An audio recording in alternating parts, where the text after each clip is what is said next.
Ladies and gentlemen, boys and girls, children of all ages, the Buffalo Fanatics proudly brings to you. Oh, I don't want to get my wrestling bang, but y'all know what it is.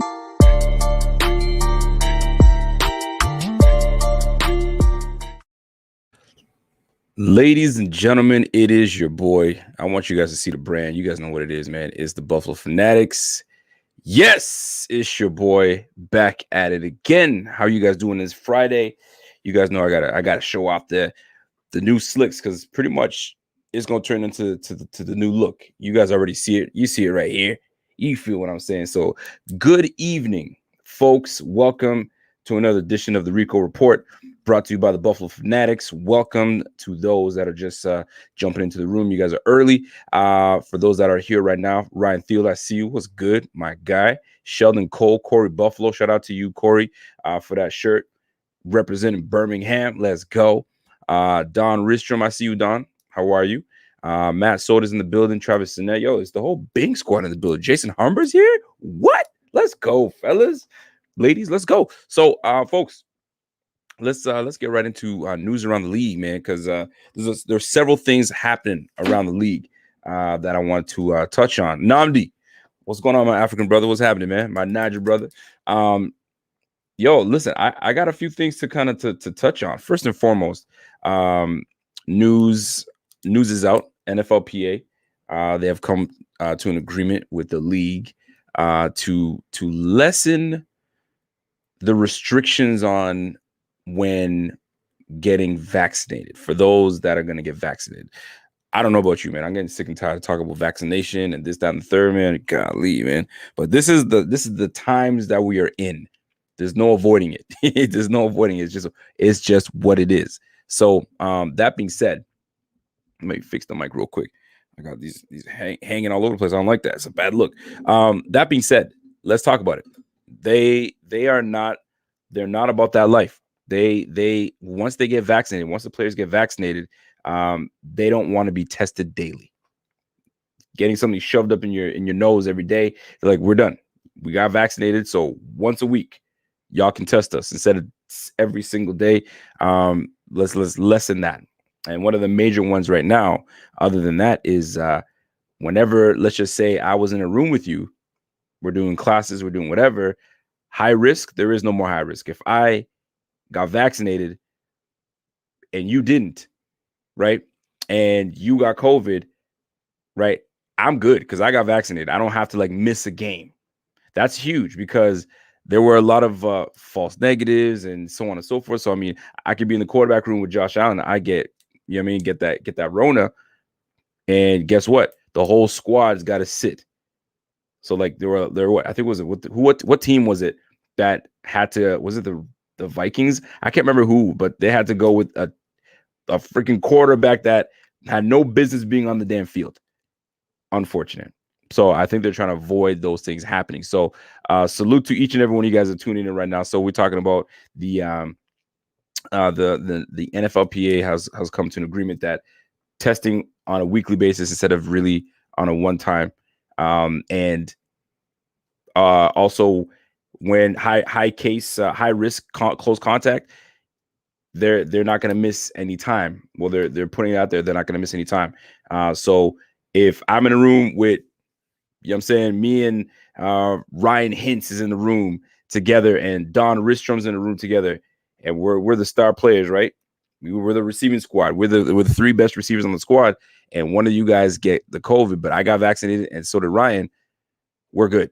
We don't have to miss time because they're going by the data. They're saying the data is saying that if you get vaccinated, you're less likely to be contagious. So they're going by that, which brings me into the next topic. Right. So you guys know it's been a thing where draft day comes and everybody wants to give, you know what I mean, Mr. Commissioner Goodell, give good old Roger Goodell a big handshake, dap him up, give him a big bear hug and all that good stuff, right? Last year it wasn't the case. He was cooped up in his basement. They set him up real good, and that was it. He made the calls from there. You know what I mean? This person drafts this person. I mean, we were just in the midst of of this COVID thing, right? So now they're like, hey, he got vaccinated, so guess what? He's good to go. This is kind of annoying. They're going to walk that shit back, first of all, because they're going to get some backlash for this. But how? So you're good to go because you got vaccinated. I don't know what kind of serum that you got in that vaccination. I don't know if you got that John Walker serum that got you, you know what I mean, super powerful.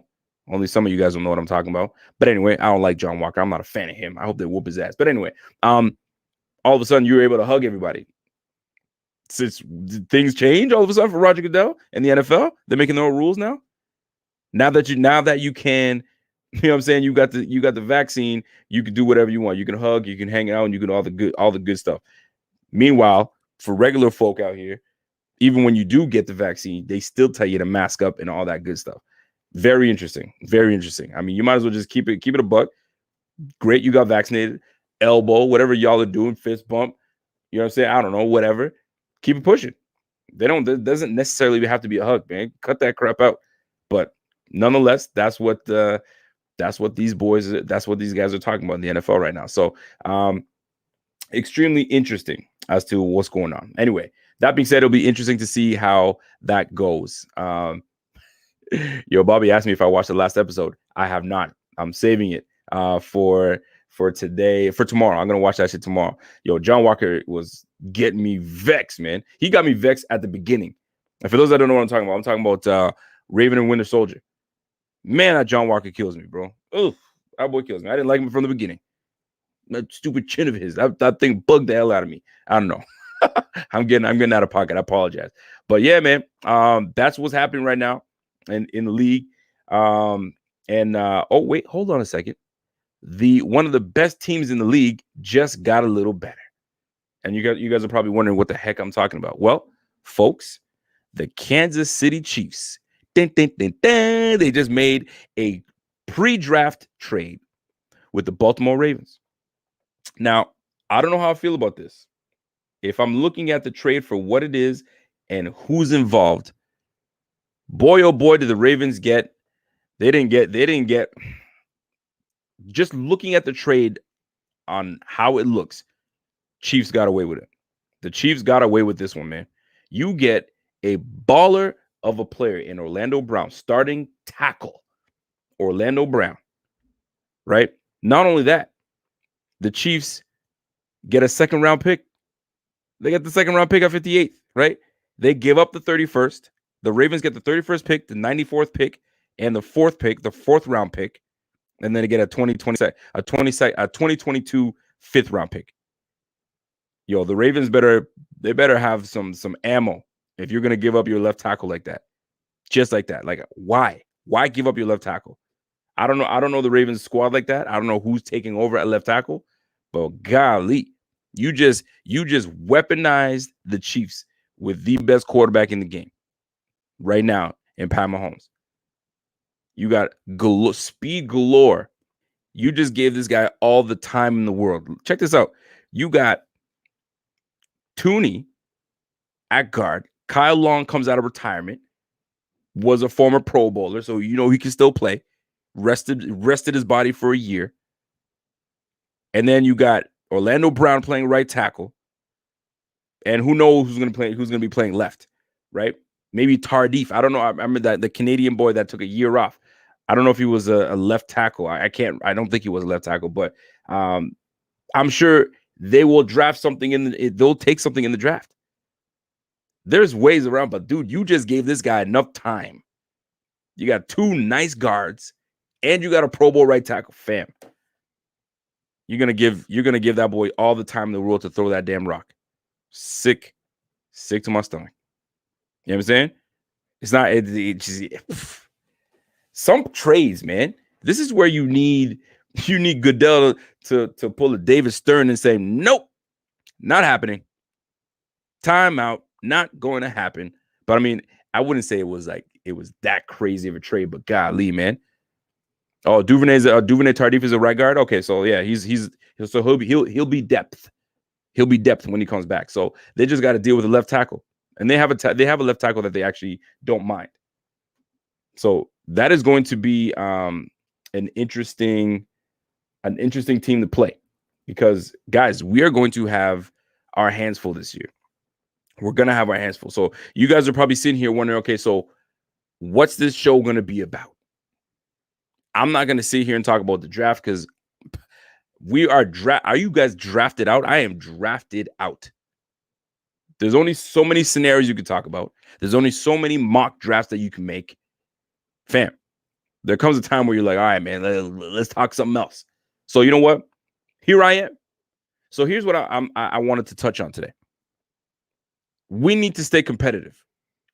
We need to stay competitive because too many teams are getting better. Too many teams are improving. Too many teams have made changes, and then that's what happens, right? That's what happens. Once the off season starts, teams start to get better, right? May make changes at the coaching position. They get a new GM, fresh thinking GM. They add some new pieces in free agency. They hit the draft. So it's a thing. That's what happens, right? That's what happens. Now, how do the Bills went further than a lot of people then believed they could, right? We knew we were a playoff team. That's no question. We knew we could potentially get out of the first round for sure. Second round, okay. That was still a tough match, but we made it out there. We made it to the AFC Championship game. A lot of people didn't see us doing it. A lot of people only had us, Bills fans only had us winning 8 games, maybe 9, right? That schedule was tough as shit. But we came out on top. 13-3. What do we go? 13-3? Fam, we were doing it. Right? So this year, our opponents, the scheduling may not be as tough, but the opponents, we got some opponents that we got to face that forces us to try to remain competitive.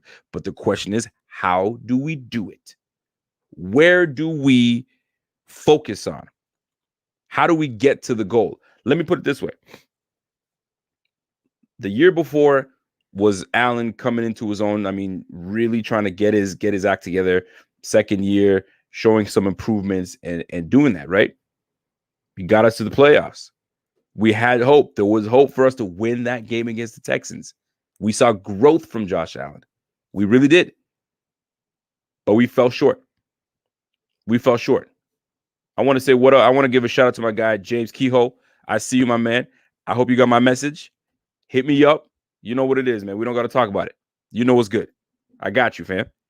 So that being said, when we're looking at what we were able to do in that playoff game against the Chiefs, we saw, hold on a second, we got something in our quarterback.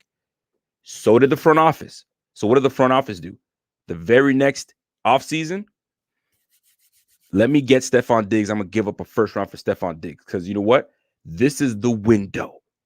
This is the window to try and make things happen.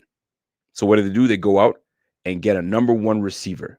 What a hell of a difference that Stephon Diggs made on this offense. On top of having Cole Beasley, on top of having John Brown, then we draft, you know what I'm saying, Gabriel Davis that came into his own. Like, what? Didn't expect it. Isaiah McKenzie was a very big contributor.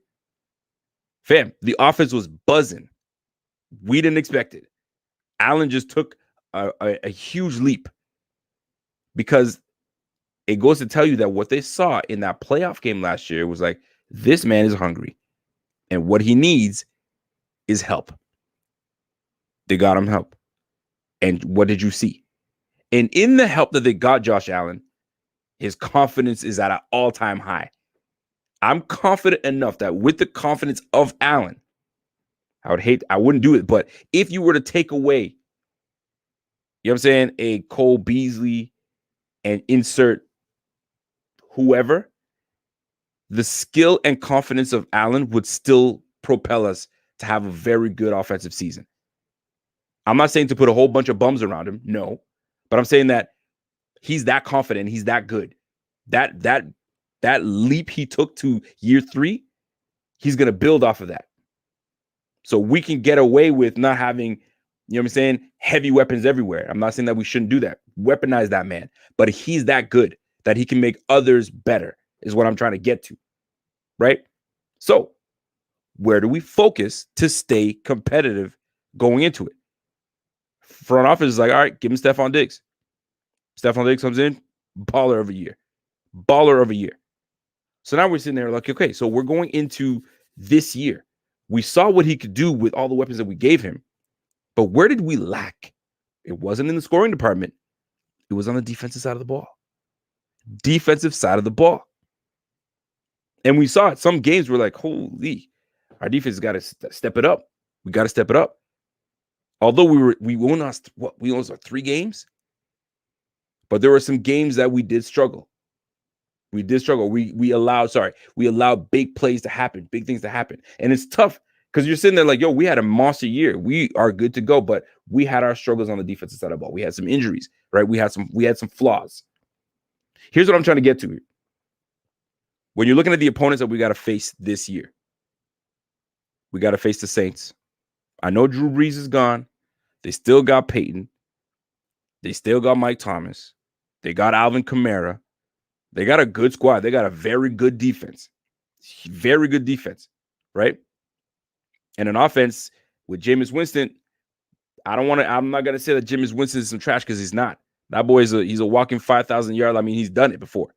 I don't want to say he's a walking 5,000. He's a walking interception as well, but I'm sure he's going to bring that down. But the Saints will be competitive. So we're going to have to remain competitive. Get after the quarterback, right? We face the Steelers. They play us tough every time. Although we have the edge on them the last couple of years, they play us tough every time. They have a very good coach, potentially Hall of Fame coach. Who knows? Right? Headed towards it. Big Ben's coming back. They're still going to remain competitive with Big Ben. They went 11. They went at 11-0.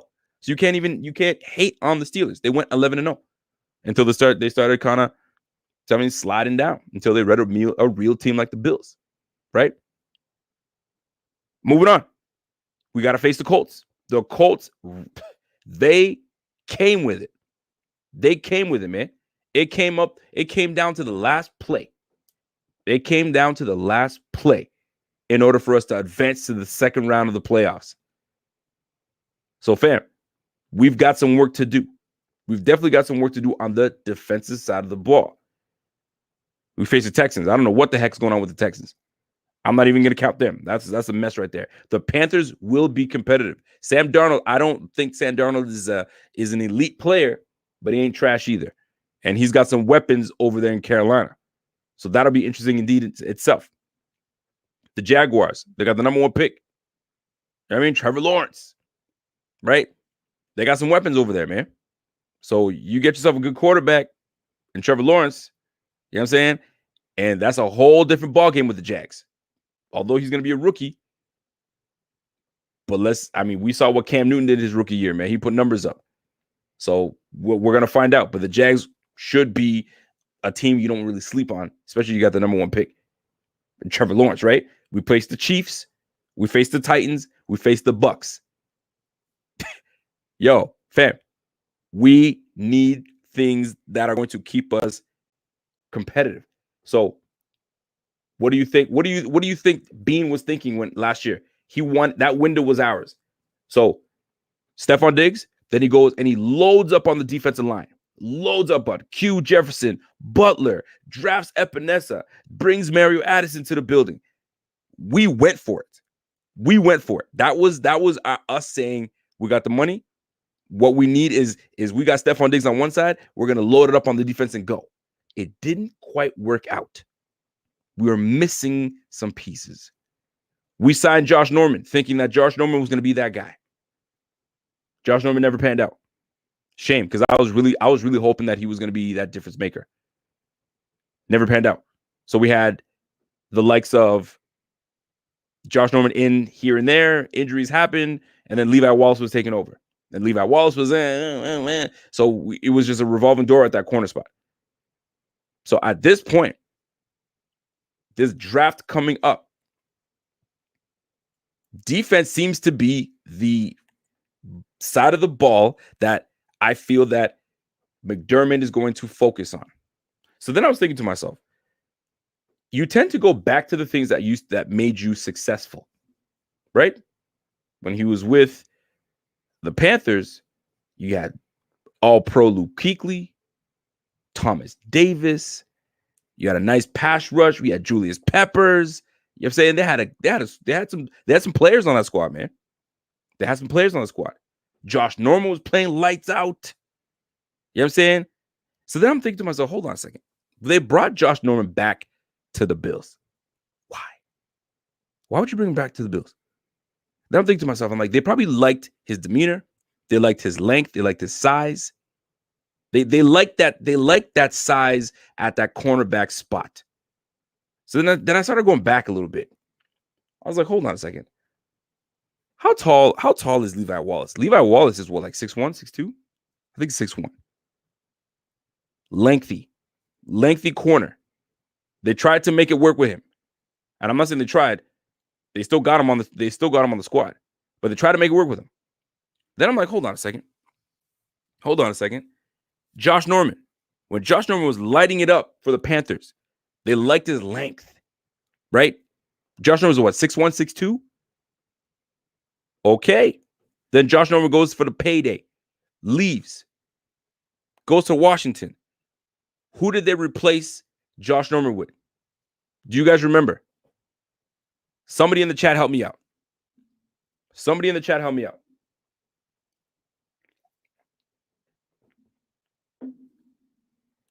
When Josh Norman left, they went to the draft. And they brought a corner to that team. Shit, nobody knows the Panthers like that? Help me out, people. Not Dante Johnson, not Dante Jackson. Here's the deal. Bradbury. In 2016, they brought in James Bradbury. 6'1", 6'2". Lengthy corner. He was nice for them too.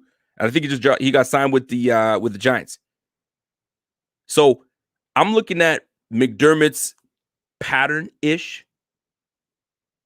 Norman, Bradbury before he left. He came to us in 16. He came to us in 17. They got Bradbury in 16. And then here comes Levi Wallace in terms of length. He likes that. So to me, into this draft, he likes what we have in Trey White that can follow and stay with you and sticky to you, but he likes that lengthy type of corner. I see a lengthy corner coming our way, folks, in this draft. Why am I getting there? Because when I'm looking at what we were able to do and attack that D-line, we wanted to attack that D-line, but it didn't quite pan out. Why? Some people will say, oh, these guys were too old. They're not getting after it. Yo, they got some pressure. We got some mad pressure. Problem is, we weren't locking anything down hardcore on that cornerback spot. Too much of a rotation. So they're going to go after that cornerback spot so that way we can actually have a pass rush and get after these guys. Right? Because when you have the Bucks, you have the Titans, you have the Chiefs. Yo, AJ Brown over there with the Titans. That boy's he's a handful, man, to deal with. You already know what the Bucks have. You already know what the Chiefs have. We have to make sure that we can corral these damn receivers that are going to be running wild, man. We do. So when it comes to being competitive, you got to solidify something on that corner spot, man. We do. I'm looking at this team, and a lot of people want to talk about the pass rush, and I'm with you. I like a pass rush too. I really do. Richard Rush. We on the same page, man. I'm just saying you might be seeing Mr. Melifonwu on this team, man. Keeping this energy. By the way, shout out to each and everybody tuned in to the Rico Report. This is the Buffalo Fanatics. We got just shy of 100 people in this bitch on Friday. Let's go. Let's get this up to 150 people. Let's do it, man. So Namdi says, hold on a sec. Namdi says, if we don't get a cornerback too, we'll get Sherman.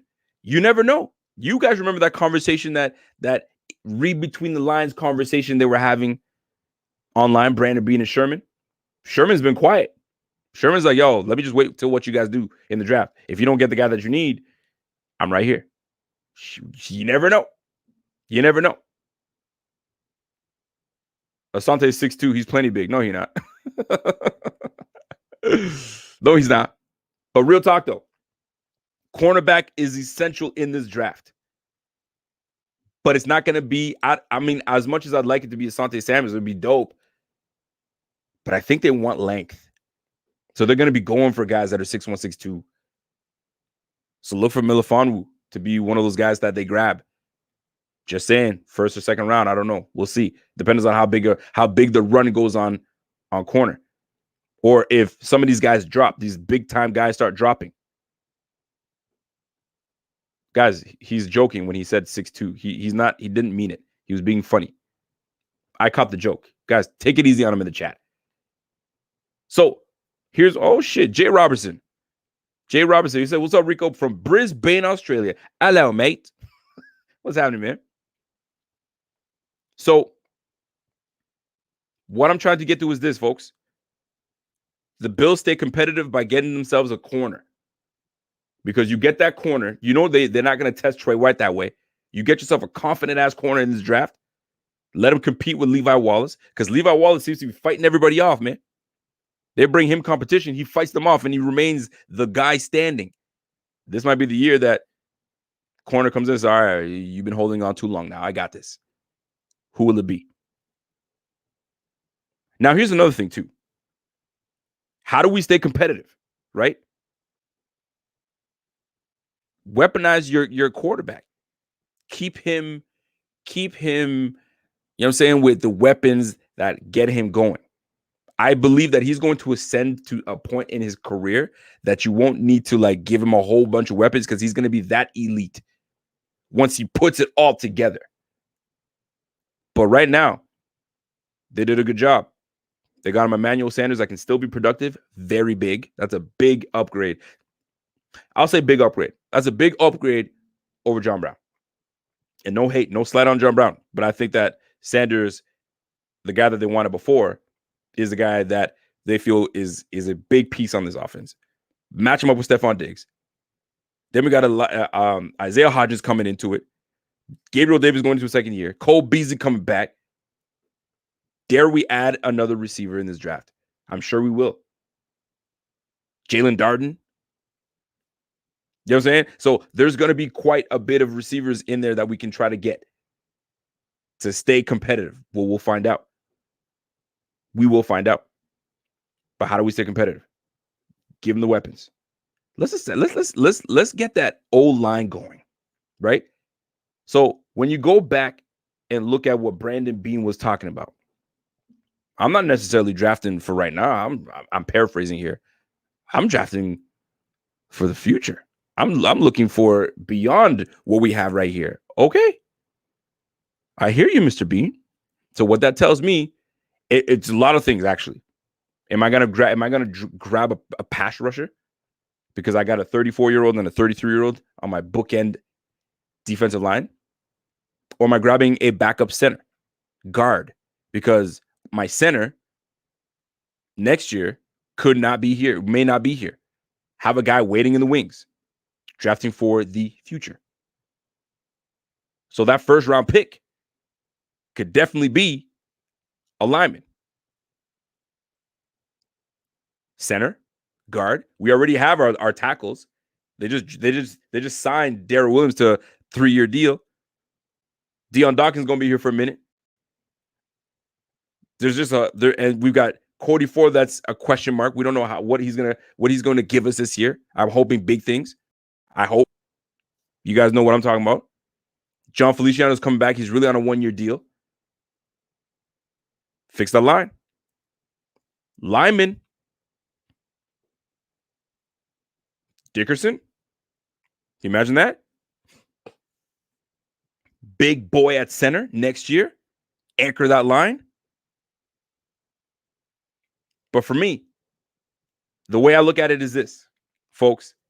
When looking on how to stay competitive in this league, it really starts off with just making your quarterback stay comfortable and giving him the weapons he got. And it started off with Stephon Diggs last year.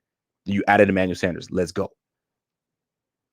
But everybody knows about the Bills now. We are firepower. But our problem was when we got to the playoffs. We started to show some weaknesses in the defense, right? The Colts, I don't care what anybody tells me. The Colts scared us. The Colts gave us a scare. We've got to make a run on that defense. We got to set it up. And the biggest need, in my opinion, when looking at this defense, I like that cornerback spot. I really do. If we solidify that cornerback spot, that's primo. Very good. But an underrated position that I don't want to say underrated because it's not underrated, but a position that people might think that, oh, no, we're good. We're okay at that. Defensive tackle, man. You bring in a defensive tackle, man, a plugger that can still pass rush. It allows our bookend older guys to get to it. So when we face big-time run teams like the Ravens, big-time run teams like the Colts, right? Now they just can't just run it down our throats and can't do that no more when you have a big plugger. Star Lotulelei being back is going to change a little bit as well. Big plugger is what we need to add in this draft. So these first three picks, they have to, in my opinion, although I'd love to have an interior lineman, if it falls to us, that'd be great. But yo, defense, man. Now, I got to talk about this one thing. Staying competitive. We're talking about staying competitive, right? We're going to be facing Tom Brady. We're going to be facing Pat Mahomes. We're going to be facing Trevor Lawrence. We're going to be facing Sam Darnold. We're going to be facing Carson Wentz, Big Ben. We got some guys. I mean, shoot, you already know the AFC East. I'm not even going to talk about the AFC East. We're going to be facing some dogs in the AFC East. So at this point, how do we stay competitive? You gotta bring the D. You gotta bring the D. So I found this clip of linebacker D end, if you want to put him there, Zaven Collins. And I had a healthy back and forth. I don't mind Twitter. Twitter can be a toxic, ugly place. I got no time for that. I try to stay positive as possible and keep it pushing. But one individual that I was looking at, Dimitri Parker. I see you, kid. I see you, Dimitri. Yo, Rico, I agree, man. 1,000%. We need that cornerback too. We do. That changes a whole lot on this team. But in this draft, we got to bring the goddamn defense. And I don't care if the whole league knows it. Because we start putting stops and we maintain the offense that we have. Yo, come on, man. We got this. We pretty much brought everybody back on offense. Pretty much. So that tells me this offense is going to be humming again. Defense is where we need to add. So here comes Zaven Collins. Some people are like, oh, don't draft Zaven Collins at 30. Why the fuck not? If Zaven Collins falls to us at 30, why not? Think about it. You bring a versatile. Let me just ask this question. Where do we have problems defensively? Right? Obviously, we knew sometimes we had issues stopping the run. We did. But the biggest problem that we had, what was it that we could not stop or we had very big problems stopping? Do you guys know? Sorry. Do you guys remember? That's what I need to ask you guys. Bills win-loss is 10.5. Hammer that. Yo, you better hammer that for real. Thank you. Somebody said rushing the passer, covering tight ends. Those are the two. Now I'm gonna keep that shit up there. Those are the two biggest things that we had issues with. Finishing when rushing the passer and covering tight ends. I can't stress it enough when we let Jack Doyle from the freaking Colts look like freaking Tony Gonzalez. Fam, we have problems covering. So what do we need to do in this draft? You'll notice I'm not talking too much on players. I'm just saying, how do we stay competitive? Defense. We already know. We saw what the offense was able to do, and we brought everybody back on offense. Right? I'm leaving that up there for a reason. Rushing the passer and covering tight ends. Zaven Collins, rated extremely high in covering. Very high grade in coverage. He can blitz. He's smooth. He can get after it. He's a thumper. Fam. And people were telling me, but he doesn't fit our defense. Where are you going to put him? We're a nickel defense. So we can't change. We can't alter. Just because we're primarily a nickel defense, we can't. There's not a player doesn't come in and change everything. You don't think that if we can find someone like a Zaven Collins, that McDermott's up like, yo, shoot, we got Zaven Collins, we could do a whole lot of things. At first, I was alone on it. And then people started saying, wait a minute now, I like that Zaven Collins pick for the Bills. Picture this. All right? You got your 4 linemen, Ed Oliver. All right? You got Starla Tulele, Mario Addison. You know what I'm saying? Or you got, who you got? Mario Addison, you got Jerry Hughes on the other side, right? Mario Addison takes a hike. You sit on the bench. You know how I like to rotate that. Here comes a guy like Zaven Collins. Move him over. 4-3 over. Move him over. Stand him up if you want to. You don't know if he's rushing it or you don't know if he's dropping in coverage, right? He might have hand in the dirt or he might stand up. He's that good. So why not? And then if we have to rotate, we do. McDermott's defense is predicated on moving guys around and rotating and do this and changing this. So what difference? My man Dave made a great comment. He made a great observation. He says, most people are like, well, we need the 30th pick to be a contributor. They're not going to contribute. Whoever you pick at 30 is not going to be a starter right away. They're not going to be. So what's wrong with picking a guy like Zaven Collins? He's not going to start. If you pick Asante Samuels, is he going to start right away? Can you say he's going to start right away? No, he's got to compete for that corner 2 spot. A lot of the top corner guys are probably going to be gone by then. You bring in a Jalen Phillips. Let's just say Jalen Phillips falls to us. You think he's going to start right away? No. None of these guys are going to start right away. They're not going to contribute right away. And you already know how McDermott feels about rookies. He doesn't give a damn if you a rookie extraordinaire. He will see it through to see if you nice with it or not. He's not going to force you to go in there. What that tells me that don't be shook to grab a guy like Zaven Collins. Don't be shook. Put him at the middle. You don't want to put him at the middle? Then put him on the line. He's good enough to do that. 260. If you want to say, you know what, we see you more as a lineman, and you'll make a lot more money as a lineman. You don't think he's gonna be like, all right, shit, let me add some weight on. He could do it. The same way they told Epinesa lose weight. You saw how Epinesa lost weight. Now they're like, oh, no, a little too much. Put a little bit of weight on. You don't think if they grab Zaven Collins and say, you know, we see you as a lineman. I mean, we see you as like a Lorenzo Alexander type of role. You don't think he took advantage of that? You don't think McDermott would find a way? And on top of that, he can cover? Changes everything, man. I'm not saying that's who you go grab. I'm just saying that would be a nice piece to add to it. In the second round, you draft a Melifonwu. Third round, you bring in Ali McNeil. Just saying.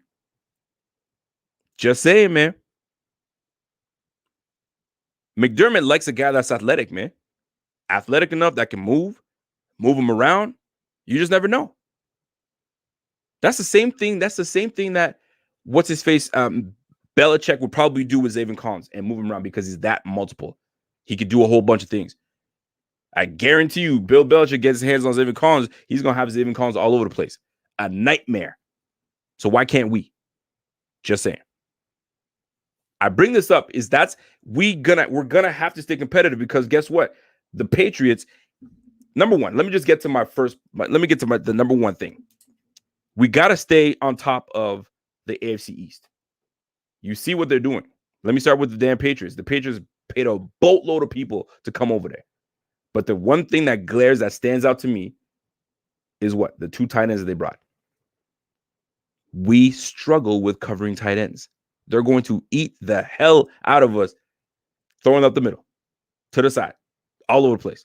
We struggle. So you bring a guy that can, hey, you know what? I got you. I can cover. Who you want me to get? You want me to take on Hunter Henry?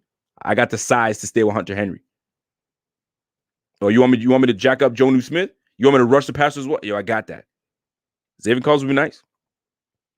And then you plug that middle with a big meat eater. You know what I'm saying? Plug it up with a Lee McNeil or you get a Shelvin or whatever. You get a Dixon. Just saying, man. We're in a good position to remain competitive so we can win this damn thing, the whole thing. But when you see guys like the Chiefs that load up on the line, you can't just, you know what I mean? I have guys saying we should take a receiver with the 30th pick. I don't know about that, man. I don't know about that. You gotta come with it. You gotta attack. And you have teams that are getting better, especially the Chiefs. You know they're gonna bring it back. You know the freaking Bucks are loaded. You know they're gonna come back with it. So we've got to come with it too. We definitely got to come with it too. So how do we stay competitive? Load up on that defense, man. We were close. We tried it last year by loading that defensive line, but we're missing on that corner. So there's just that one corner could make the difference for us to lock up, give more times to our dogs to go after it. You get your quarterback. We were just missing that edge. We were missing that finish. If anybody has ever been in sales, you can get a customer all you want. You can talk all you want. You can sell, you know what I mean, the product all you want. At the end of the day, are you closing? I can spend 6 hours with a customer. Great. Hey, you're still with your customer? Oh, things must be really good and good. Yeah. Did you close it though? Oh, you didn't. They walked out. They walked out of the showroom. They walked out of your office. All that for nothing. And that's what it looked like. We paid all these linemen for almost nothing. We didn't get it. Look, Jefferson's gone. We paid him a whole bunch. He's gone. We let Murphy sit on the freaking sideline, earning $9 million. Waste. We didn't handle that well. But maybe it was where we are before our time. We needed a corner to lock it down. So is it going to be Dane Jackson? Is it going to be Levi Wallace? Or is it going to be whoever the hell we draft? It's going to be a hell of a camp for cornerback 2. All I know is they better bring it. They better bring it. Don't sleep on us on grabbing a linebacker too, folks. Because if I tell you right now, Tyrell Dawson is cool. Tyrell Dawson is cool. But like Edmonds goes down, we're on Tyrell Dawson, AJ Klein. And AJ Klein, you know what I mean? We already know how he started. We already know how AJ Klein started. And then he started getting it together. So you don't think that Zaven Collins could jump in and do what AJ Klein was able to do? Come on, people. And we were loving AJ Klein. AJ was killing the game. Just saying. Picture that, man. Zaven, Edmonds, Milano. That'd be pretty dope. Anthony Rufus says, yo, what's up, Rico? I think the Bills should focus on defense this draft, especially at DELB and cornerback, but also think that we should draft a tight end. Your thoughts? Drafting a tight end. I mean, shoot, why not? Why not? I don't mind drafting a tight end. It's just that are any of them going to be available by the time that we're ready to pick one? And I like the fact that Tommy Sweeney, I'm not saying that he's going to change the game, but I like the fact that Tommy Sweeney is going to be healthy enough to contribute, because there was a time where Tommy Sweeney was the target that Josh Allen liked a lot in offseason when Dawson Knox was recovering from his injury. Just saying. And we just brought in who do we just brought in? We just brought in a former teammate of Josh Allen at Wyoming. So the tight end, do we need to draft? I don't know if we need to focus too much on the draft on that. If something falls our way, cool. But do we need one out? I don't know if we need to draft, but you are not wrong when it comes to cornerback, LBDE. That's where we need to go.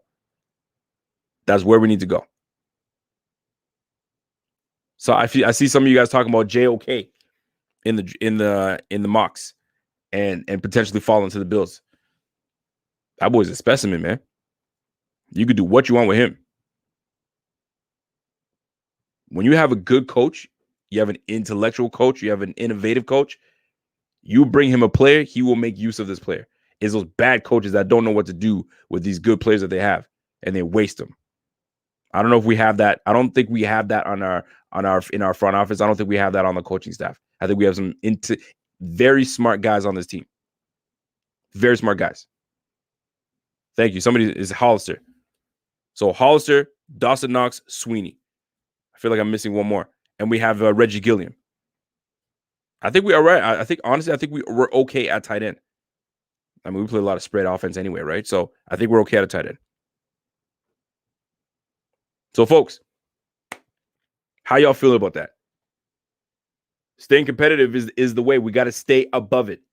First things first, you got to win that division again. How do you win the division? You got to draft for what's in your division.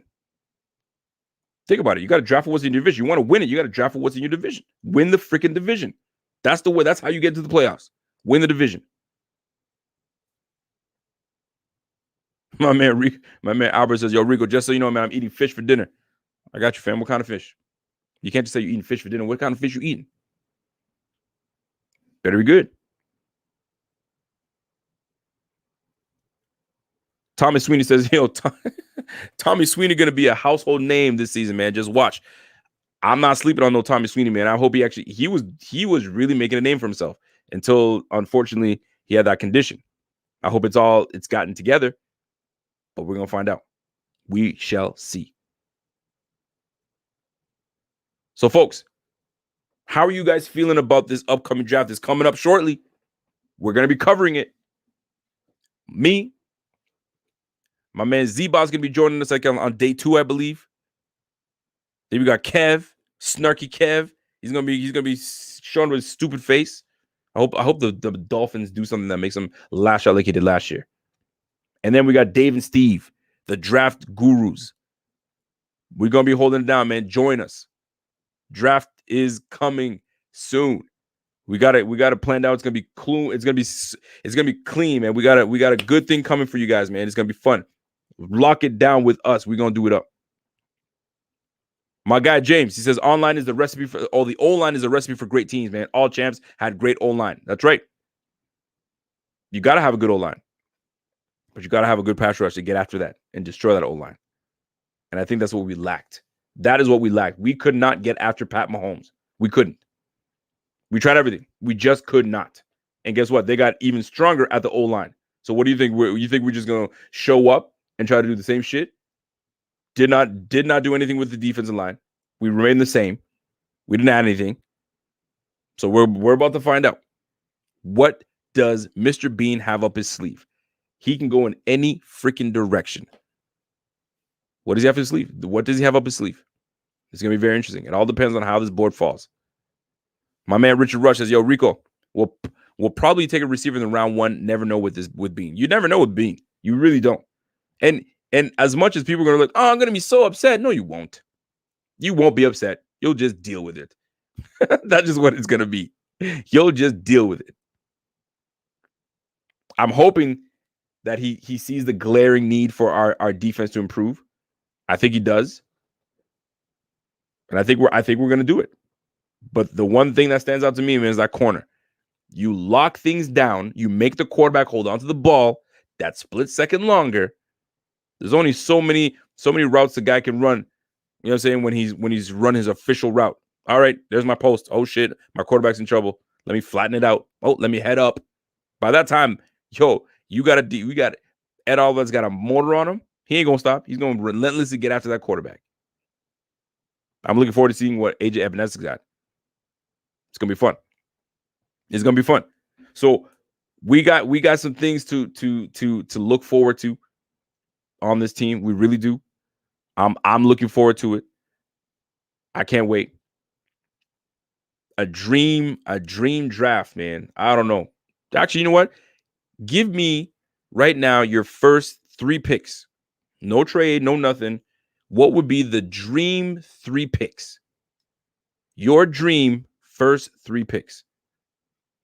30th, 61st, I think we're picking 94th or 91st. I think it's 91st. What would be your dream picks? Realistically, don't Kyle Pitts. You know you're not getting no Kyle Pitts. Stop that. You know what I mean? Don't be doing that.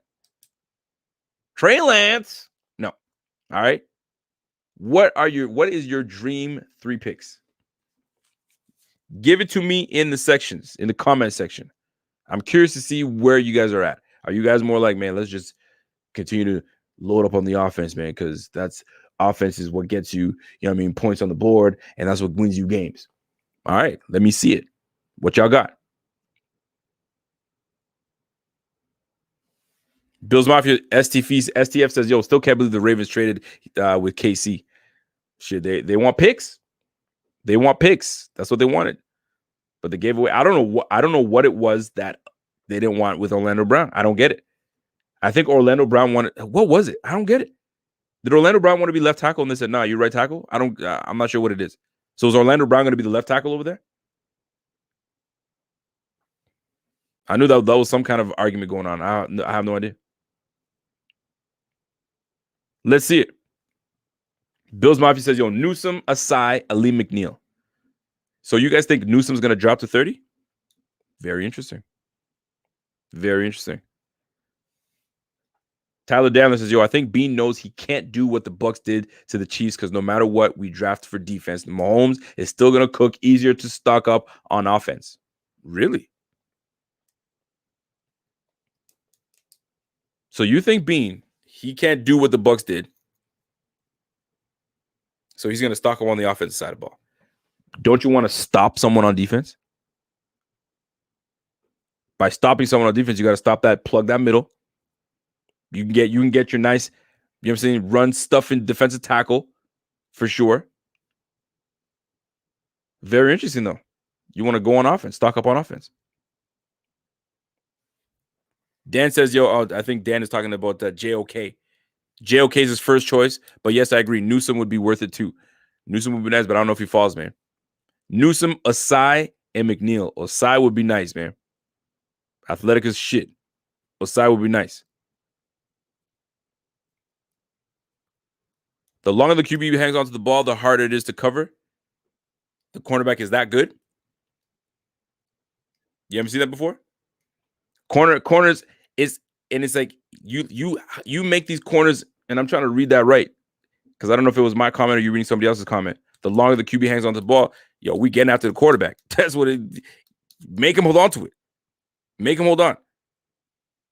Because by the time that your receiver breaks off to another route, you know what I'm saying, and your quarterback's like, what's he doing?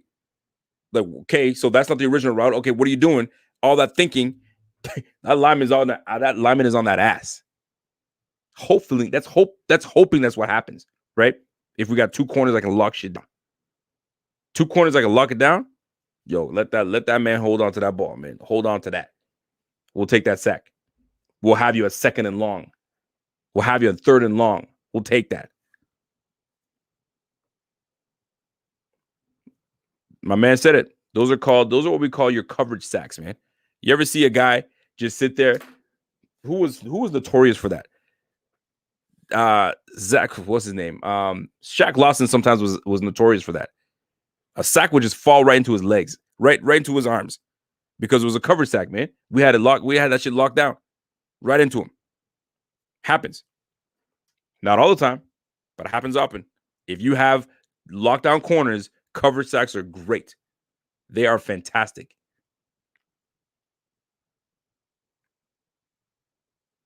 Rico, we were talking about who's worth trading up for. Okay, I got you. A lot of people, I've been seeing that a lot too. A lot of people have been saying trading up for Newsome. How much are you willing to give up for Newsome? Real talk though. How much are you willing to give up for Newsome? It's a real question.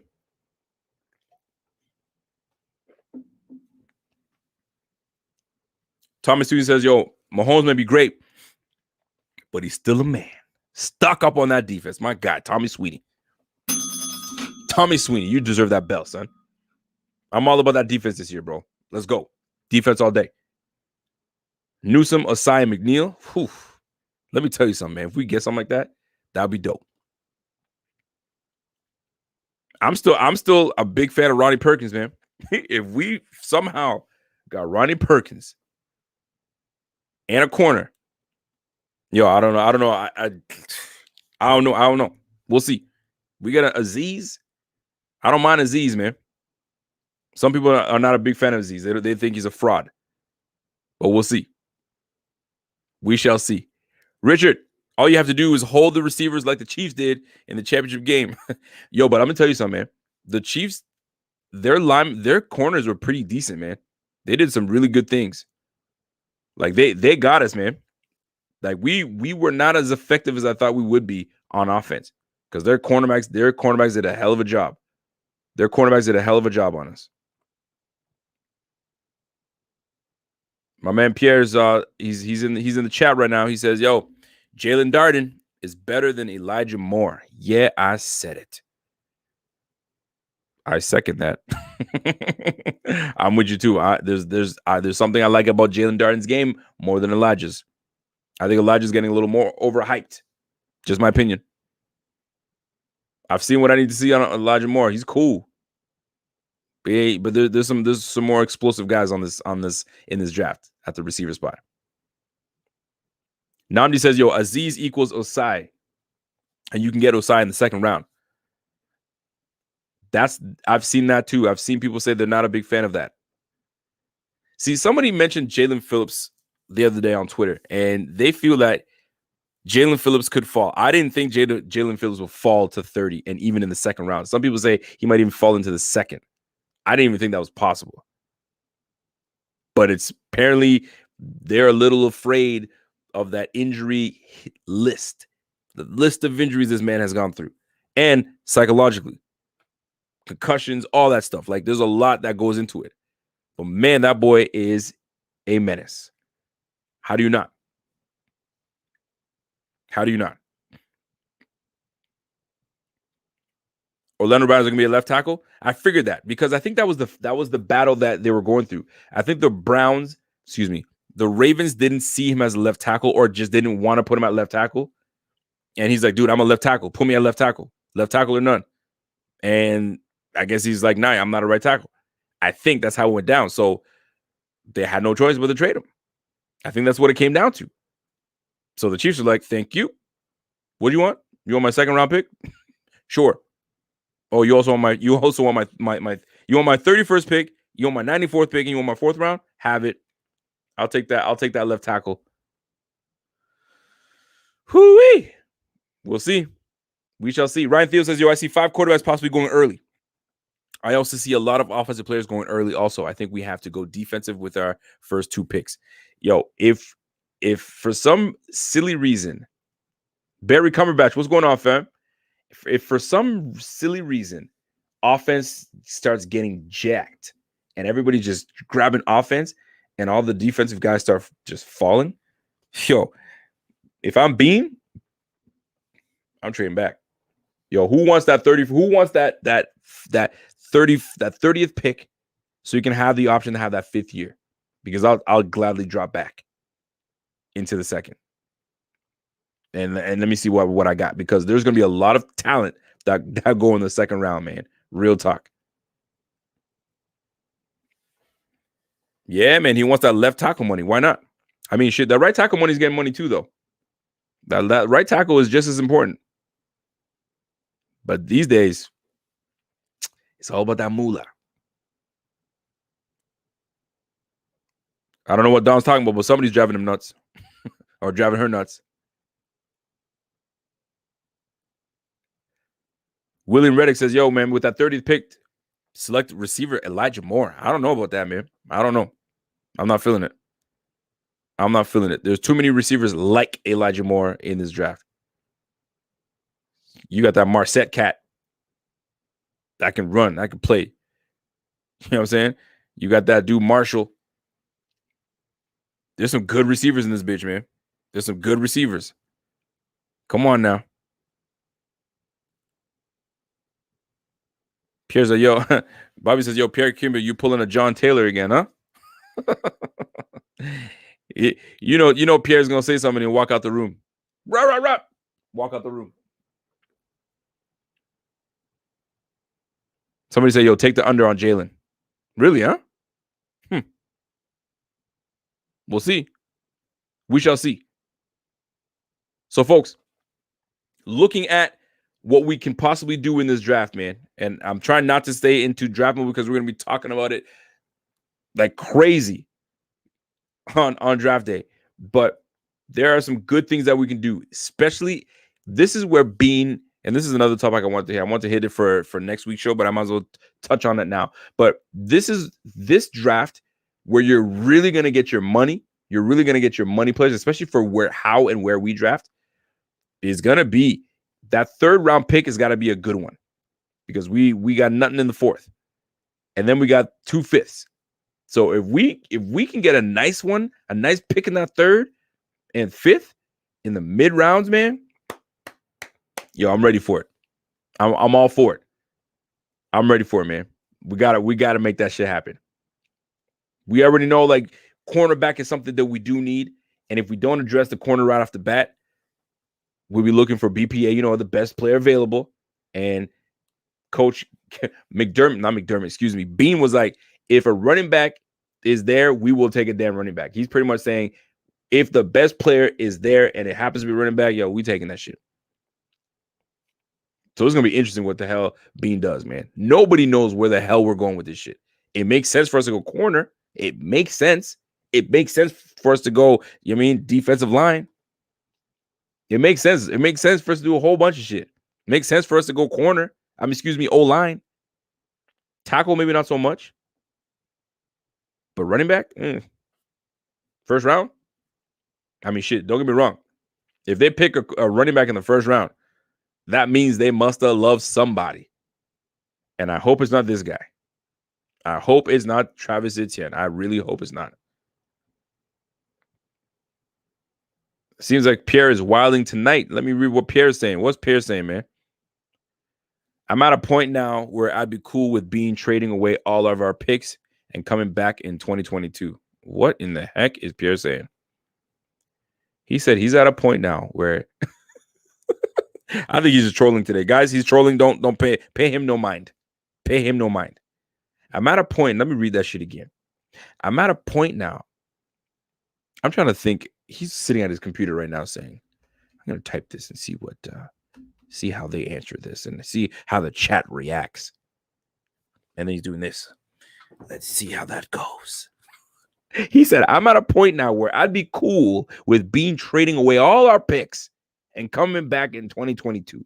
So you feel that I'm not even going to take that shit serious. I can't. I'm sorry. Can't do it. Can't do it. Nope. He says, let's be real, man. Etienne will be the RB that he takes. Maybe. I think Pierre is just done with track. He's done. He's done with the draft talk. Too much draft talk. He's sick of it. He's sick of it. I don't blame him. So let's do this. Let's switch it up. This offense that we have currently right now. Give it to me right now. Does Emmanuel say, first of all, does Josh Allen does he duplicate what he did last year? Does he duplicate what he did last year? Can he give us the 4,000 plus yards passing again? Yay or nay? I'm interested to see if you guys feel good about that. Then the second question is going to be, will we have a running back emerge as running back 1 that gets over 800 yards rushing? That's the second one. Will there be a running back that emerges as RB1 and has over 800 yards rushing? Will it be A, Devin Singletary? Does he regain his abilities again and says, I'm that guy? Does Zach Moss say, you know what, enough's enough, man. I'm not playing no games. I'm healthy now. Let's go. Or is it mysterious running back that gets drafted? Could it be Chuba Hubbard? Right? Could it be who else? Who else could it be? There's a whole whack of guys that are out there. It'll be interesting. Here we go. Do we have a defensive tackle, defensive end that gives us 10 or more sacks this year? Who will it be? Is it AJ Epinesa? Is it Jerry Hughes? Does Jerry Hughes give us that? Does Matt Breida, let me go back to the running back room. Does Matt Breida give us over 800 yards? Is he going to be the lead back? Do we have a 10-sack guy on this team? Those are the questions you got to ask. Do we have a guy that gives us 5 interceptions this year? Trey White is always good for, 3, 4, 5. I think. Do we add a Trey Sermon? Ohio State running back. He's all right. I like him. He can run. Bobby seems to like him.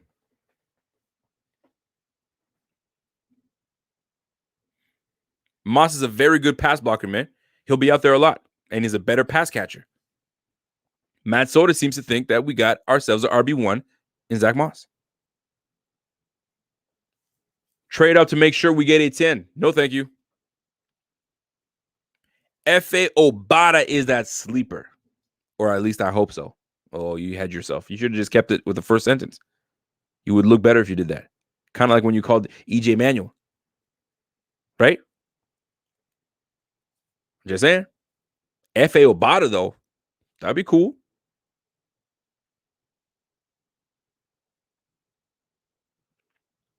Breida's going to be the RB2? Or just going to be committee, run by committee? You know what I think that McDermott is trying to do? He's trying to find that James Stewart / D'Angelo Williams combo. Because if you guys remember the Panthers, man, those guys, that was a combo in itself, man. You had a bruising power back and you had a speed back in D'Angelo Williams. Maybe it's going to be Breida Moss. Just a Breida Moss attack. Maybe that's what it does. But I feel like he's trying to recreate a few things that he had over there at Carolina. Luke Kuechly, Tremaine Edmonds. Levi Wallace, Josh Norman. Cam Newton, Josh Allen. Zach Moss, Breida. James Stewart, D'Angelo Williams. AJ Epinesa, Julius Peppers. I'm just kidding. I'm kidding. That's not even close. Not even close. But you guys know what I'm saying? Maybe he's trying to recreate that. You know what I'm saying? Thomas Davis, Milano. I'm just saying. He's trying to recreate that.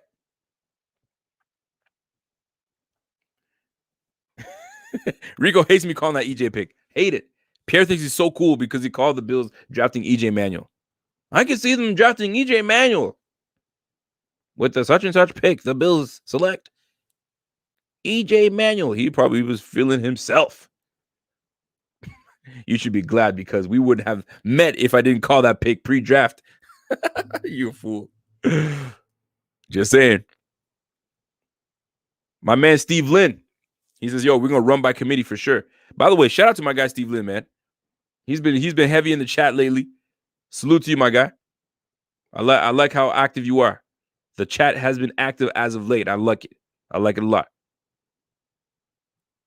Barry Cumberbatch, my Ireland brother, what's going on? I called us drafting Peterman. Did you?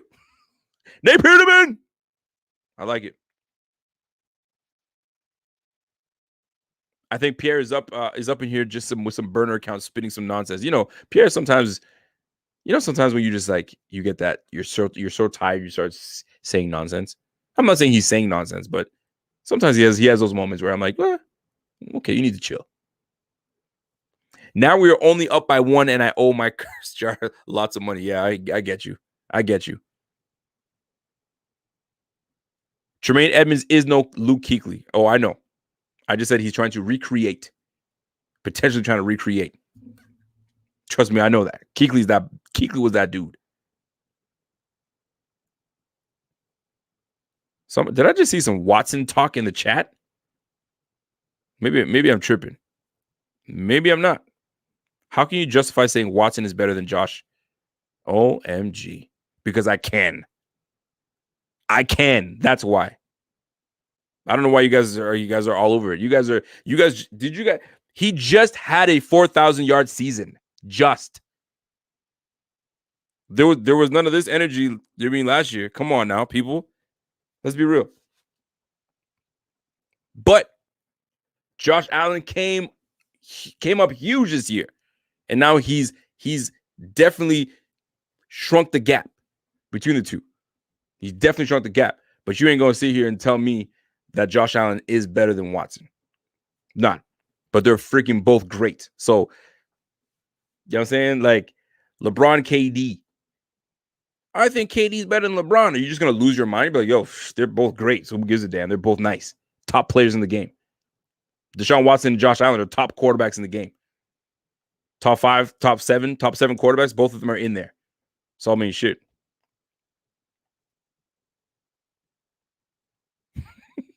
Rico could say because he got a bigger mic. You stupid Richard Rush. Anyway, folks, if you guys have comments, questions, hit me up. Let me know. I'm reading comments today before I get out of here. Shout out to Red Rose. Y'all need to stop with that. It's his opinion. Yo, people are just crazy, man. You drop your opinion and it's like, how can he say that? It's Josh Allen. He's your quarterback. How can you not have respect for your quarterback? Get over it. Get over it. Y'all would not have had that energy if Josh Allen gave you another 3,000-yard season. But he had a monster year. But so did Watson with some trash. Didn't Watson throw for almost 5,000 yards for crying out loud? With a whole bunch of bums on that team? Dysfunction? He was still able to compete? Poor guy's going through a whole bunch of shit right now. Boy, oh boy. I do not want to be in that man's position. Eeh. Hot water. So, we need to, before we get out of here, I'm hoping that I'm going to see who gets this right. Who gets this right? I saw, yeah, I'm going to put it up here. With the 30th pick in this draft, who in the heck is Brandon Beane going to pull the trigger on? Who's going to pull the trigger on? Based on all the mocks you've done, based on all the interviews that you've seen, these players make, all the interviews that you've seen, or excuse me, not interviews, all the segments that you see them talk on the Bills and what they could pick, and on the mock drafts and on the articles that you've read, where are the Bills going with the first pick in the first round? I'm going to start putting your things up, putting your answers up. And if you get it, we're going to try to see if we can put this on our Twitter page and be like, yo, this person called it. Who we got? Ryan Theo says, yo, it's going to be Asante Samuels Jr. Matt Soda says it's going to be Gregory Rousseau. That'd be interesting. Bobby says it's going to be Joe Tryon. Okay. I see that name is getting a little more love these days. Oh, JM. You are a disgrace of a Bills fan, dude. Oh, JM. How can I be a disgrace of a Bills fan? Because I don't have the same opinion as you? JM. Shame on you. Shame on you, JM. Najee Harris. Look at why? Why? Yo, Y says we're going to get Najee Harris. Shit, that's bold. That's bold, man. I like this one. Christopher McLeese says Zaven Collins. I wouldn't be mad at that whatsoever. All your viewers lost respect for you. No, they didn't. If you're a grown individual, you know people have their own opinions. You don't lose respect. And JM, you could take your little laptop and go close it. Is that easy, fam? But you're still here. And you'll be here for the season. I know you will. Come on, James. Stop tripping. James Kehoe, we don't have a guy at all. If any D-line guys are listening, I'm calling you out. 10 sacks, show me. Oh, you don't think we got a guy that has 10 sacks in him? We're going to find out. If we get ourselves a cornerback 2, shit, we might get a 10-sack guy. We'll find out. We shall find out. Don Rissom says, yo, Watson won't play this year. I love him, but I have doubts as to whether he will play in the next 2 years. Yo, I don't know what's going on with that dude, man. Don, I really don't know. I really don't know, man. Oof, that's going to be tough. Oh, JM, he's back again. He says, to all the viewers, do not respect this man. Oof. Ouch. JM is in his feelings today. JM, man, get out of your feelings, bro. Yo, I can't help but laugh. 30th pick, my man Juan Castillo. Salute to my guy Juan Castillo. He says, yo, we got to go for JOK. Could JOK fall to 30 though? That's the only thing. I don't know if he falls to 30. We'd have to probably trade up. Barry Cumberbatch says, yo, Micah Parsons. I don't know if Micah Parsons even passes 15. I think he stops right at 15, man. I don't know if he drops past 15, but if he does, shit. That might be definitely something to consider. That's for damn sure. Rob Hutchinson says Newsome. Newsome is going to be the pick at 30. I like it. If we can get that, man, yo, fall back. We got this. No trade up. We're going to get Joseph Osai. He says we're going to get Joseph Osai. Dan Kennett. Ken Kitt says Joseph Osai. Somebody stupid. Yo, Billsmar says, yo, one thing we do know is Watson loves massages more than Josh. He sure does. Josh may love his massage, but he doesn't get him by a whole bunch of people. That's for damn sure. That's for damn sure. Thomas Sweeney says we're going to trade back and eat in the second round. I wouldn't be mad at that either. I really don't. I wouldn't be mad. Jason Osai. I said Joseph. Jason Owe. So Omar Muhammad says he wants Jason Owe with that pick. Bobby might not like that one. Bobby's not a fan of that one, from what I understand. Jamel Redfern says, yo, McKenzie gonna be tough replacement. Bills take more. Really, huh? So you think Moore is going to be there to be the replacement for Isaiah McKenzie? Interesting. I like that. I like that a lot. Canal Felipe. He says, yo, he's from Brazil. Yo, shout out to my guy from Brazil, man. Canal Felipe. Brazilian Bills Mafia since 1991. Yo, respeto. I think I said that right. Respect, my guy. Respect for sure. Yo, Nathan Boss says, yo, pick 30. Brittany Mahomes. No thanks. No thanks. But you gotta give it to Brittany Mahomes, man. That girl rides for her man hard. So good for you. Xander goes, we're going for Jason Owe. All right. Steve Lynn, DE from Penn State. Are you talking about what's that boy's name? From Penn State. You got me drawing a blank right now. You got me drawing a blank. Bobby says, yo, I've warned you about Owe, man. Better pick Osai instead. He doesn't like Owe, man. He says Osai is the pick. It's the better pick. Might be. Tyler Damler says, yo, Terrence Marshall, underrated pick at 30. Damn, Terrence Marshall? Yo, I don't like the receiver at 30, man. I don't know, man. Y'all tripping with that receiver at 30. I don't know if I could do it. Collins at 30, but I think it's Russo.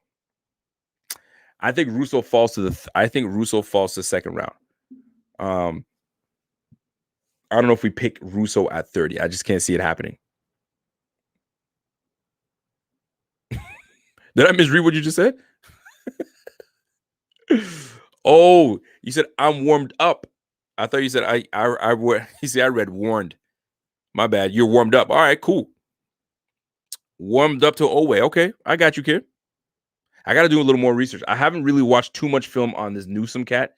I've seen a few, but I want to dive a little deeper and just watch him versus other teams. I only did like one or two teams to see what he moves like and go from there. But it should be interesting. But I'm with Dimitri Parker, man. Receiver at 30. I'm not really feeling that. But you already know this. This is one thing that I feel like that's not really being talked about. Is like there's a whole bunch of smoke shit that's going on. Like you might think that the Bills are doing this, and they're not even close to doing that. They might not even have a receiver on their board. Or maybe they do. Who knows, man? There's so many places we can go. It's just take your pick, man. Take your pick. I read something ridiculous today. Back in 1971 or 77, the Saints picked in the draft in the second round or the first round. I think it was the second round. They picked a punter. They picked a punter over tight end Kellen Winslow. They picked it over Joe Montana, and it was another player that they picked over. And this punter was out of the league in 3 years. Yo, there are some blunders in this draft, man. And McBean better not pull one of stunts and pull a stunt on a guy that's not going to be nice. I hope it's not the case. But golly, can you imagine picking a punter in the second? A punter. The Raiders picked Janikowski. I don't know. I don't remember where they picked Janikowski, but he was quite high. Janikowski played a long ass time though. Damn, man. But picking a punter in the second? Oh no, you can't do that. You definitely can't do that. Richard Rush, I don't know. Tough to tell, honestly, when you look at a guy like Daniel Hunter that was able to develop. So you guys are talking about Daniel Hunter. A Daniel Hunter type of player would, I mean, don't we kind of have that already? We have a slew of guys on our team right now. So, we just got to bring it, man. We just got to bring it this year, man. Bobby Ray says, yo, you can't mess this draft up. It's real easy. Some positions we could use are real thin. So, where are we thin? One guy goes down and you say, oh, shit. Obviously, quarterback. Allen goes down, is a wrap. Oh, shit, we're done. I don't care what anybody tells me. Mitchell Trubisky, he ain't no Josh Allen. All right? But one position that one guy goes down and you're like, linebacker, can't say it's linebacker because Milano went down and we were still able to kind of, you know what I mean, keep the boat afloat because AJ Klein stepped in and he started playing really well. But like corner, Trey White goes down. That's a different defense. That's a different defense if Trey White goes down. Whole different defense. Jerry Hughes goes down. AJ Epinesa steps up. He had some good moments. Right? Safety. Micah Hyde goes down. Who do we got? Jaquan Johnson. D. Marlowe's gone. You know what I'm saying? Are we gonna put in who you want to put at safety? So like those are the things that I'm trying to figure out. Like what position group are you like, yo, that happens, we're done. Saron Neal goes back at safety. Are you okay with that? Does it keep us afloat? Dane Jackson covering. Dane Jackson and Levi Wallace. You think you like that? I don't know. I don't like that, man. I don't like that. Center goes down.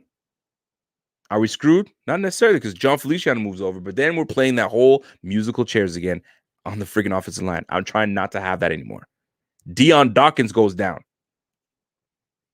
Who do we go? Who goes to left tackle? Ryan Bates? Not that I hate Ryan Bates, but like, man. So, like I said, we could go anywhere. We can go anywhere in this draft, man. It all depends on who the best player that falls to us, man. Tevin Jenkins can end up falling. You pass on that? We'll see. Folks, that's it for me, man. I want to touch on how we can stay competitive. So let me recap on staying competitive. So that pass rush, we got to make sure that pass rush is ready for it because we'll be facing some teams that they're going to be airing the ball out. Pass rush is one thing that we tried to heavily address last year. It just did not work out. But maybe we were too ahead of the time for it. Maybe this is it. But we need that corner to lock it down. Once we have those two corners locking that shit down, it allows our dogs to pin their ears back and get after it. Maybe Zaven Collins is the difference maker we need. Zoe Alexander played multiple positions for us, right? You can put him on the inside. You can put him on the edge. You can stand him up and cover. I'm not saying that he was a great cover guy, but like he was integral. You bring a younger, smoother coverage guy that can play the position on anywhere, put him in the line, put him on linebacker. That changes everything, man. Now you got a guy like Edmonds playing back in his original position at OLB. Doesn't have to think as much. Fly to the ball. You don't have to worry about covering tight ends because now Zaven Collins does that. Just saying. Just saying. We'll see. Christopher McLeod says, yo, the Bills will take the player at 30 that they want to take. You damn right, Christopher McLeod. You tell them. You tell them. They're going to take what the hell they want to take. So, folks, I didn't jump too heavy into draft because we're going to do this all day next week. We're going to bring, you know what I mean? You're gonna be it's gonna be too much. But we're gonna do our best. Yo, did I say that right? Yo, how to beat the Chiefs, who will surprise the AFC? Much respeto. Did I get that right? Oh shit. Maybe I did get that right. Canal, I appreciate you, man. So he asked a question: how do you beat the Chiefs? Who will surprise you in the AFC? Yo, the only way you beat the Chiefs is by disrupting Mahomes, man. And how do you disrupt Mahomes? You disrupt his damn freaking receivers. That's how. And then you let your dogs go after it. But you can't disrupt Mahomes' play if his receivers are running wild and free. You can't. Sorry, but you're just not gonna happen. He's too good of a quarterback to do that. And when you have your backs turned to him, he has that little stupid skimper that he does, and he'll take you off for 30. So how do you beat the Chiefs? Disrupt his freaking receivers. Make him hold on to that damn ball. Disrupt Travis Kelce. Maybe Zaven Collins does that. Just saying. That's how. You know what I'm saying? But coaching twice now, Andy Reid has outcoached McDermott. McDermott just had no answer for Andy Reid's scheme and all that good stuff. We got beat. We got beat straight up and down. So you want to have a chance? Disrupt the flow. How are you going to disrupt the flow? Shit, disrupt his receivers. How do you disrupt receivers? In this draft, you better find yourself one that can get the job done. Get the job done. Let's put it out there, man. Surprise AFC East team. Not even AFC East. I'll say AFC. The surprise AFC team this year. Jags? Could the Jags surprise? Could the Jets? Could it be the Jets? I know it's going to be the Jets. I say the Jags, man. The Jags are going to be the surprise team. They're actually going to have a quarterback. So we're going to find out. The Jags. That's why I look at it. But anyway, folks, that's it, man. Tune in next week. Huge draft show. We're going to let you guys know what time, when to show up. All that good stuff is going to be dope. I'm going to tell you right now, man. Get ready for it. And Sal Capaccio put something out. If you guys are wondering, when the Bills are going to pick, usually anybody picking with the 30th pick, it's always been between 11:20 to 11:35. Around that time. So if you got to go and do whatever you got to do, because knowing that the Bills aren't going to be picking anywhere, go do what you got to do. Just be back by 11:15, unless we've traded up. But apparently, the 30th pick is usually picked around the 11:22 to 11:33, around that mark. So you're safe in that realm. Somebody asked, is Kev going to be on the draft show? You mother effing right he is. We just got to make sure that he's either going to be right next to me, or he's going to be online. We're going to do this whole online thing. So we're going to see. There's a whole bunch of restrictions and all that stuff. So that's how it's going to be done. So yeah, folks, that's it for me, man. That's my time. Somebody keeps saying, Velo, you keep talking about Travis Etienne, man. I'm not trying to bring no Travis Etienne on the team, man. I wouldn't be disappointed. Don't get me wrong. If they bring Travis Etienne, that means they felt that this guy was the best player and they needed him, and that's going to be the version of a running back that they're looking for. So yes, maybe. But if it were me, I would not bring Travis Etienne. I don't even think he's the best back in the draft. That's just me. Scott says, we may trade back. We could trade back. But just enjoy the draft. It's going to be interesting because there's going to be one team that throws a whole draft off in the first 10 picks. Who will it be? Will it be the Dallas Cowboys? Will the Dallas Cowboys throw things off? Are they picking in the first 10 picks? I don't even know if they are. Will it be the Jets? Will the Jets screw it up? You know what I'm saying? Who else is picking the top 10? Will the 49ers mess things up and change the whole game like the Raiders did with Colin Farrell or Cleveland Farrell, excuse me? I hope they don't. I really hope they don't. Who's picking the top 10? You know what? Let's put the poll out right now. Who screws this up? Is it the Broncos? Do the Broncos screw this up? I wonder. I'm very interested to see what happens with that. Jacksonville's not going to screw up. They're going to grab their guy. The Jets are going to grab a quarterback. They need it. San Fran, who knows what they're going to do? It's probably going to be a quarterback. Atlanta Falcons. You think they're going to screw it up? Is Atlanta going to screw it up? Is it going to be the Bengals? Are the Bengals going to bungle this whole thing? You know the Dolphins won't. The Dolphins they'll probably pick really well. Are the Broncos going to screw it up? The Bears. My goodness. I can see the Bears messing this whole thing up. I can see the Bears. They messed it up last time. They traded up to get freaking Mitchell Trubisky. What y'all thinking, man? Detroit Lions. I mean, they got new coaches in there, so they got a little motivation to try to get better. They're in the rebuild mode, so it'll be interesting. Maybe they go Micah Parsons. Who knows? Dallas Cowboys picking at 10. Who will they go after? What do they need? Corner?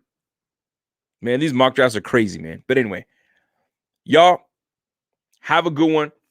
You guys enjoy yourselves. Like I said, we're going to be back next week.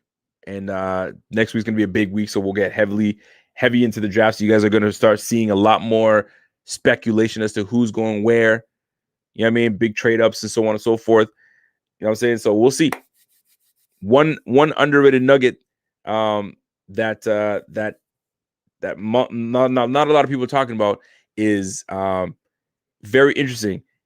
Maybe we have, I mean, it's not even during the draft. I wouldn't even say during the draft, but a little nugget that is going to be interesting is that McDermott was like, we're drafting for the future. So don't expect someone to come in and kill the game right now. It could be a lineman just sitting there waiting in the wings. Could be guard, could be center. We're about to find out. We'll see. We are drafting for the future. So a lot of things like that kind of screw things up for people. But is that bullshit? You know how this thing's, man. We're drafting for the future. Don't worry about us, man. We're thinking long term. Meanwhile, they go for someone right now. So who knows? We'll see how that goes. We'll see how that goes. So, folks, that's my time, man. You guys have a good one. Enjoy your night. And we will see you guys next week. It's your boy. And I'm gone.